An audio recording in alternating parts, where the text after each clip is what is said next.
और फिर मनु शतरूपा जी से सृष्टि का आरंभ हुआ।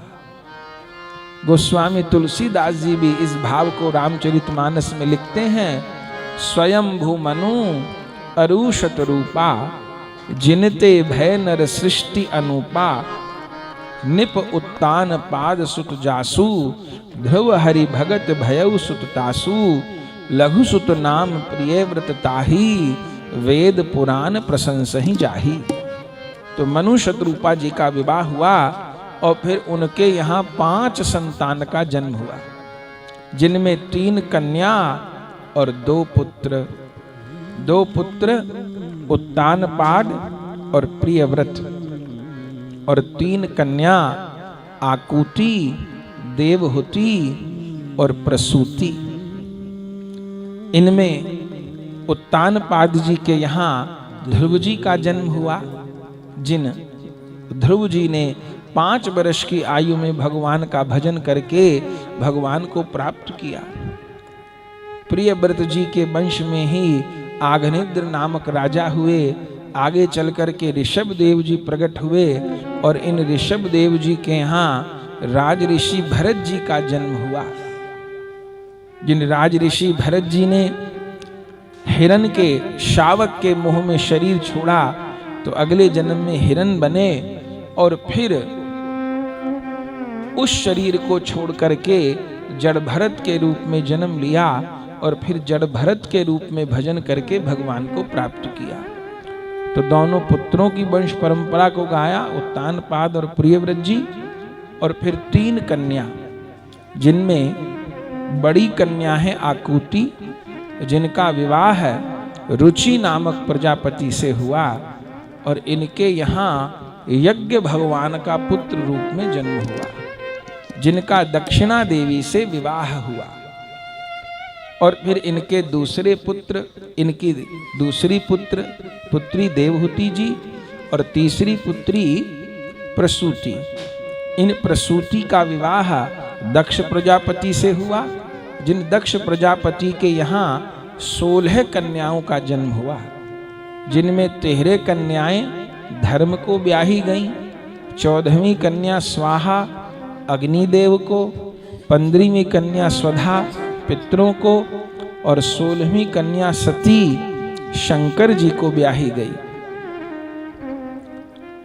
तो बड़ी कन्या का विवाह हुआ, फिर छोटी कन्या का विवाह हुआ। अब मझली कन्या, जिनका नाम था देवहूति, उनका विवाह नहीं हुआ। पिता चिंतित हैं कि मेरी मझली कन्या अभी अविवाहित है, उसका कैसे विवाह हो। तब अपनी कन्या से ही पूछा देवहूति से कि तुम कैसे वर का वर्ण करना चाहती हो।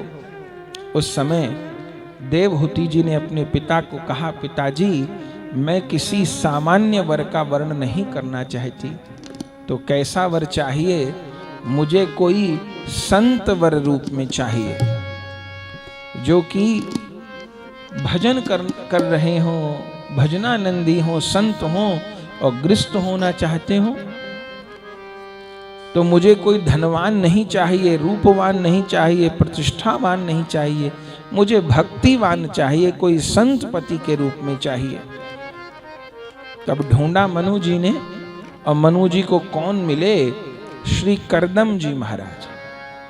करदम जी महाराज जो कि ब्रह्मा जी के मानस पुत्र हैं, ब्रह्मा जी की छाया से उत्पन्न हुए, सरस्वती के तट पर तप कर रहे थे, तब भगवान ने इनको विवाह के लिए आज्ञा प्रदान की थी। इन्हीं से श्री देवहूति जी का विवाह हुआ है। श्री मनु जी महाराज आए हैं, ब्रह्मा जी पधारे हैं और शुभ समय में श्री करदम जी और देवहूति जी का विवाह हुआ। पर करदम जी भगवान की आज्ञा से विवाह तो किए, भगवान ने उनको कह दिया था विवाह कर लो, आपके घर पुत्र बनकर के मैं आऊंगा।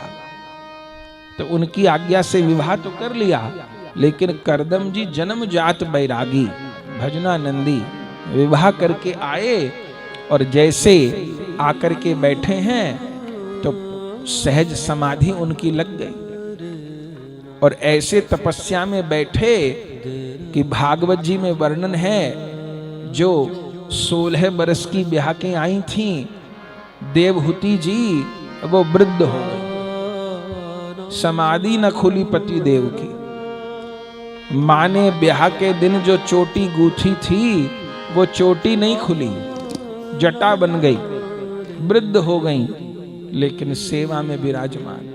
बहुत वर्षों बाद करदम जी की समाधि खुली और देखा देवहूति जी को, यही भूल गए कि हमारा ब्याह भी हो चुका है, और उन देवहूति जी से ही पूछ रहे हैं कि देवी तुम कौन हो।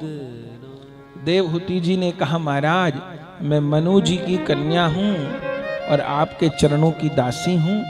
मेरे पिता ने मेरा कन्यादान आपके प्रति किया था। तब करदम जी ने कहा, अरे हम तो भूल गए, तुम देवहूति हो। बोले हाँ महाराज, तो तुम अभी तक हो, कहीं गई नहीं। देवहूति जी ने कहा, कहाँ जाती। भारत में तो यही सिखाया जाता है कि जिस घर में डोली जाती है वहां से अर्थी निकलती है, तो मैं कहाँ जाती, तो यहीं पर सेवा में हूं। करदम जी ने कहा, मैं तुम्हारी सेवा से बहुत प्रसन्न हूं, तुम मुझसे वर मांगो। तब देवहूति जी ने करदम जी से कहा, मैं आपसे संतान चाहती हूं। करदम जी ने कहा, ठीक है, सामने बिंदु सरोवर में स्नान करके आओ। बिंदु सरोवर में स्नान करने के लिए गई हैं श्री देवहूति जी। तो वृद्ध उनका शरीर था, लेकिन स्नान करके निकली तो 16 वर्ष की राजकुमारी हो गई। उनके साथ 1000 दासियां निकली उसी बिंदु सरोवर से, जो सेवा में लगी हुई थी। फिर करदम जी महाराज स्नान भी किए, उनका भी रूप कामदेव के समान हो गया। तब करदम जी अपने तप के बल से एक विमान प्रकट किए, जो कि उड़ता हुआ महल ही था। उसमें सब संसार की सुविधाएं थीं। उसमें उन्होंने प्रवेश किया और लगभग 100 वर्ष तक वो विमान विचरण करता रहा। और इस अंतराल में देवहूति जी को 9 कन्याओं का जन्म हुआ। ये 9 कन्याएं ऐसी कि एक एक कन्या पूरी त्रिलोकी को पवित्र कर दे। 9 कन्याओं का जन्म हुआ, जिसमें अनसुईया जैसी कन्या, जिनको कि संसार की सबसे बड़ी पतिव्रता कहा जाता है, वो अनसुईया जी इन्हीं करदम जी और देवहूति जी की कन्या है। श्री राम की गुरु माता वशिष्ठ जी की धर्म पत्नी अरुंधति, वो भी इन्हीं की बेटी हैं। श्रद्धा जी, गति जी, ऐसे 9 कन्याओं का जन्म हुआ। जब कन्याओं का जन्म हुआ तब फिर विमान नीचे लौटा लाए। चूंकि विवाह के समय करदम जी महाराज ने मनु जी से वचन ले लिया था कि मैं विवाह तो आपकी बेटी से करूंगा, लेकिन गृहस्थ में तभी तक रहूंगा जब तक संतान का जन्म न हो। अब संतान का जन्म हो गया, 9 बेटियों को देवहूति जी के पास छोड़कर जाने लगे करदम जी महाराज। तो देवहूति जी ने रोका, महाराज ये आप क्या करते, इन 9 कन्याओं का पोषण मैं कैसे करूंगी, इनका विवाह मैं कैसे करूंगी। तो अब आप रुक जाइए, 9 कन्याओं का विवाह हो जाए तब आप चले जाना। करदम जी रुक गए। कन्याएं बड़ी हुईं। ब्रह्मा जी ही एक दिन 9 ऋषियों को लेकर के आए और करदम जी की 9 कन्याओं से ब्रह्मा जी से उत्पन्न 9 ऋषियों का विवाह हो गया। कन्याएं अपने घर चली गई हैं और अब शुभ समय में पुनः देवहूति जी ने गर्भ धारण किया है। भागवत जी में क्या लिखा है, तस्याम बहुतिथे काले भगवान मधुसूदन कार्दमं वीर्यमापन्नो जगे गनिरिवदारुणी। तस्याम बहुतिथे काले भगवान मधुसूदन। शुभ समय आने पर पुनः देवहूति जी गर्भवती हुई और इस समय कार्दमम विर्मापन्नो जज्ञे निरिवदारुणी, जैसे लकड़ी में अग्नि होती है पर घर्षण करने से प्रकट होती है, ऐसे कर्दम जी के भीतर जो भगवत तेज विराजमान था, इस बार देवहूति जी के गर्भ में साक्षात भगवान मधुसूदन भगवान ही आकर के विराजमान हुए। और शुभ समय आया है, धीरे धीरे करके समय बीता, तब देवहूति जी ने किनको जन्म दिया? कहिए कपिल देव भगवान की जय हो। श्री कपिल देव भगवान का जन्म हुआ। भागवत जी में लिखा है, कपिल देव जी प्रकट हुए, देवताओं ने फूल बरसाए, देवताओं ने कपिल देव जी का उत्सव मनाया। जय देवहूति करदम नंदन, जय कपिल देव नारायण। जय देवहूति करदम नंदन, जय कपिल देव नारायण। जय देवहूति करदम नंदन नारायण। जय देवहूति करदम नंदन, जय कपिल देव नारायण। जय कपिल देव नारायण। जय कपिल देव नारायण। जय अद्भुत ज्ञान प्रदायन, जय अद्भुत ज्ञान प्रदायन। जय अगतिन के गतिदायन, जय अगतिन के गतिदायन। जय देवहूति करदम नंदन, जय कपिल देव नारायण। जय देवहूति करदम नंदन, जय कपिल देव नारायण। जय देवहूति करदम नंदन, जय कपिल देव नारायण। जय देवहूति करदम नंदन, जय कपिल देव नारायण। जय अद्भुत ज्ञान प्रदायन, जय अद्भुत ज्ञान प्रदायन। जय ध्यान योग परायण, जय ध्यान योग परायण। जय कपिल देव नारायण। जय कपिल देव नारायण। जय देवहूति करदम नंदन, जय कपिल देव नारायण। जय देवहूति करदम नंदन, जय कपिल देव नारायण।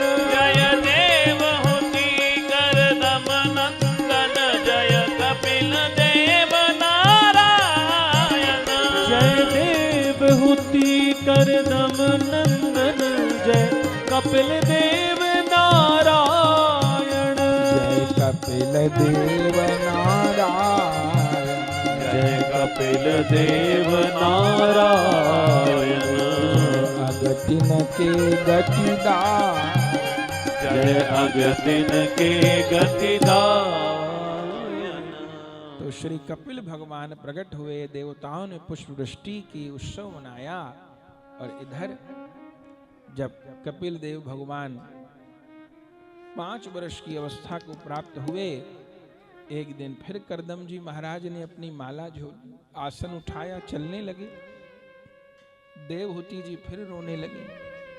करदम जी ने कहा, महाराज देखो, मैंने विवाह से पूर्व ही वचन ले लिया था कि मैं तभी तक गृहस्थ में रहूंगा जब तक विवाह के पश्चात संतान का जन्म न हो। अब तो कन्याओं का भी जन्म हो गया, पुत्र का भी जन्म हो गया, कन्याओं के विवाह भी हो गए, अब मुझको जाने दो। देवहूति जी ने कहा, महाराज मैं आपको रोक नहीं रही, रोकूंगी भी नहीं और मुझे रोकने का हक भी नहीं, और जो बात याद करा रहे हो आप, वो मुझे याद है। आपने मेरे पिता से वचन लिया था, तो फिर मुझे प्रसन्न होकर विदा करो, मैं तब करने को जाऊंगा। तब देवहूति जी ने कहा, महाराज रो इसलिए रही हूं कि आप जैसे संत पति को पाकर मैंने भगवत प्राप्ति का उपाय नहीं जाना आपसे। विवाह तो इसी उद्देश्य से किया था कि भजन करूंगी, लेकिन कैसी भगवान की माया है। वंचितो हम मायया दृढ़म, मैं भली प्रकार भगवान की माया से वंचित हो गई। तो आप जैसे संत पति को पाके, इतना बड़ा जीवन पाके मुझसे भक्ति नहीं हो पाई, और अब आपके तो चलने का समय हो गया, मैं रोकूंगी भी नहीं, मुझे हक भी नहीं रोकने का। लेकिन जाते जाते मुझे ये बता दो कि मैं अपना कल्याण कैसे करूं, तो इतना मुझे बता दीजिए। तब करदम जी कहे, देवी तुम मेरे से ज्ञान लेना चाहती हो? बोले, हाँ महाराज, पर मैं तुमको ज्ञान नहीं दूंगा, तुमको ज्ञान ये तुम्हारे पुत्र कपिल देंगे। देवहूति माता ने कहा, ये तो बालक हैं, ये कैसे ज्ञान देंगे? तब करदम जी महाराज कहे, जिसको तुम बालक मान रही हो, अपना पुत्र मान रही हो, तुमको खबर नहीं, तेरे घर नारायण ने ही पुत्र रूप में जन्म लिया है। सुन करके अवाक रह गई देवहूति जी, और करदम जी कहे, तुम इन्हीं से ज्ञान प्राप्त करो, इनसे अधिक ज्ञान और कौन दे सकता है। ये कह करके करदम जी चले गए। देवहूति जी ने प्रणाम किया। उस दिन के बाद कभी करदम जी लौट कर नहीं आए। फिर करदम जी वन में ही जाकर के भगवत प्राप्ति किए, और इधर देवहूति माता कपिल जी के चरणों में बैठ गई। पहले तो कपिल जी अपने आप को छिपाए, ये माँ क्या कर रही है, मुझे प्रणाम कर रही है। बेटा माँ को प्रणाम करता है, माँ बेटे को प्रणाम थोड़ो करती है, लेकिन माँ प्रणाम कर रही है, चरण छू रही है। भगवान सकुचाए, माँ तुम क्या करती हो? फिर आखिर में देवहूति माता ने कहा, प्रभु अब अपने को छिपाओ मत, मैं जान गई हूं कि आप कौन हो। मेरे गुरु, मेरे पति मेरी पहचान करा गए हैं, अब छिपाओ मत। आपके जैसा पुत्र पाकर के, आपके पिता जैसे पति को पाके भी यदि ये देवहूति अज्ञान में पड़ी रह गई, तो या में मेरी हंसी ना आए, तेरी हंसी है। मुझे ज्ञान प्रदान कीजिए। तम त्वाम गता अहम शरणम शरण्यम, मैं आपकी शरण हूं, हे शरणागत वत्सल, मुझ पर कृपा कीजिए।